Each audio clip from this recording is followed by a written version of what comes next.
46장 1절은 이방 나라들에 대한 여호와의 말씀이라고 쓰여 있습니다.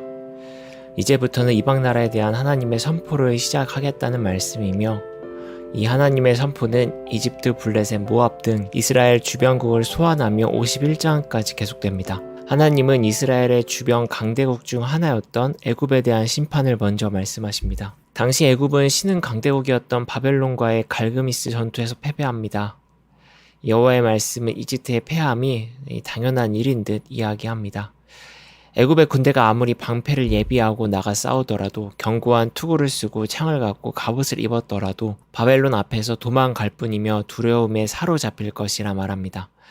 도망조차 쉽지 못할 것임을 말합니다. 계속되는 여호와의 언어는 마치 애굽을 비웃는 듯 말합니다.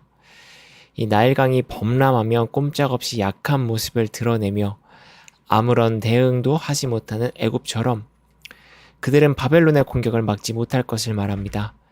뛰어난 용사들이 나오고 그들이 자랑하는 구스와 북과 루딤의 용병들이 나선다고 하더라도 결국 그들이 마주할 것은 죽음뿐임을 언급합니다. 이 나일강을 기초 삼아 피어난 찬란한 문명, 그리고 그 문명 위에 만들어진 견고한 무기와 갑옷, 그렇게 만들어진 튼튼한 무기와 갑옷을 입고 전투에서 혁혁한 공을 올렸던 이집트의 용사와 용병들, 모든 것들이 바벨론 앞에서 아무런 힘도 쓰지 못한다는 이야기입니다. 또한 애굽의 패배는 이집트가 섬겼던 수많은 신들과 신과 동등한 권한과 대우를 받았던 바로 왕의 패배를 의미합니다. 애굽의 신은 바벨론의 공격 앞에 나약한 존재로 전락할 뿐입니다. 스스로 강대국이라 생각했던 애굽은 신이라 생각했던 바로는 바벨론의 군대에 속절없이 무너지는 이 애굽의 군대를 보며 어떤 생각을 했을까요? 아마도 애굽 그들의 눈으로 상황을 바라본다면 애굽의 패배는 자신들의 신이 바벨론의 신에 비해 힘에 밀렸기 때문이라고 생각했을 것입니다. 바벨론의 신들이 우리의 신보다 힘이 세다고, 그래서 바벨론의 신을 우리 이집트가 믿고 있는 여러 신의 목록에 넣고 그 신을 섬기며 힘을 키워야 한다고 생각했을지 모르겠습니다. 아니면 자신들이 이집트 신에 대해 좋은 재물을 드리지 못해 애굽의 신의 환심을 사지 못했고, 결과적으로 이 자신들의 전투에 신이 돕지 않아 전쟁에 패했다고 여겼을 수 있습니다. 하지만 하나님은 분명하게 말합니다. 애굽이 바벨론 군대 앞에 무너진 것, 그들의 땅이 바벨론에 의해 황폐화가 된 것, 이집트의 신의 힘이 약하거나 애굽 백성들이 신들에게 충분한 아부를 하지 못해서가 아니라 그 날이 여호와의 날이기 때문이라고 선포합니다. 열방에서 일어나는 거대한 전투를 통치하고 굵직한 역사가 하나님의 주권 아래 움직이고 있음을 분명하게 밝히는 것이죠. 46장 10절에서 에레미야는 그날, 즉 애굽의 군대가 무너지는 날은 여호와께서 그의 대적에게 원수 갚는 보복의 날이라고, 21절에서는 재난의 날이라고 밝힙니다. 애굽의 패망은 여호와 하나님께서 자신을 드러내며 교만한 힘들을 잠재우는 날인 것입니다.